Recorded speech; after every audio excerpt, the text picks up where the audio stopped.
आज આવી ગયા આપણે વંશિકા રેસીપીમાં। તો આજ બનાવીશું વડા। તો જોઈ શકો આપણે આવી રીતના વડા બનાવીશું। તો કેટલા સરસ ને મસ્તીના વડા બનાવ્યા છે। તો આપણે વિડીયો ચાલુ કરીશું। આ રીતે વડાપાઉં બનાવીશું, આમાં નાખીને ખાવાના। તો આપણે વિડીયો ચાલુ કરશું। આજ બનાવીશું આપણે વડા। તો બટેટા બાફીને આપણે આ ચૂંદો કરી નાખ્યો છે એનો। તો આપણે લઈ લીધું છે આદુ લસણનું પેસ્ટ ને 2 મરચાં તીખા। આપણે આમાં મિક્સ કરી દેવું। નાખ દેવું એમાં કોથમીર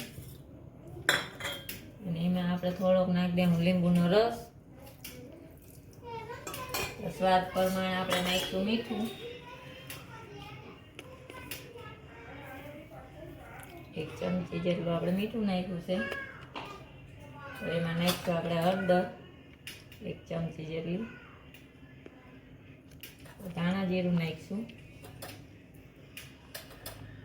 2 ચમચી જેટલું, થોડીક આપણે ચટણી નાખીશું। તો આપણે આ બધી વસ્તુને મિક્સ કરી લેવું। તો આપણે કહીશું વઘાર રાઈ જીરું અને મીઠો લીમડો। તો આપણો વઘાર થઈ ગયો છે, એમાં આપણે નાખી દઈએ મસાલો।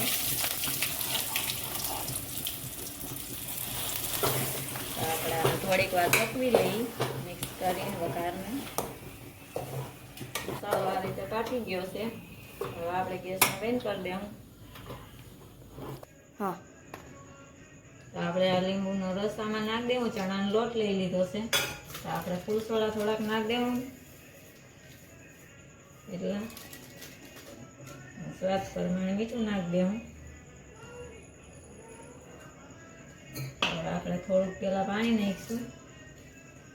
હવે આપણે આને મિક્સ કરીશું। તો આપણે લોટ આછો હોય નહીં ઘાટો હોય નહીં એ રીતે રાખવાનો છે। તો થોડું થોડું આપણે પાણી નાખીશું એમાં।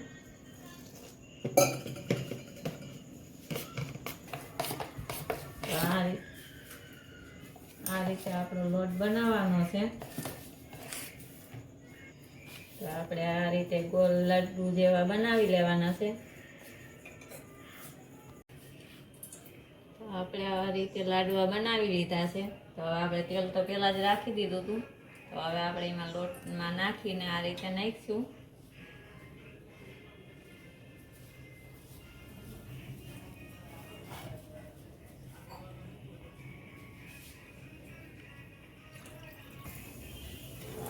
ફેરવી લઈ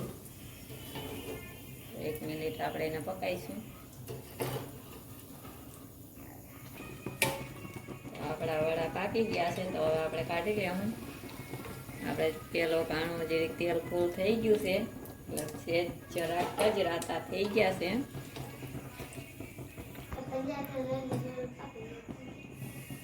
બીજા આપણે આ રીતે બીજા ફ્રાય કરી લેવું।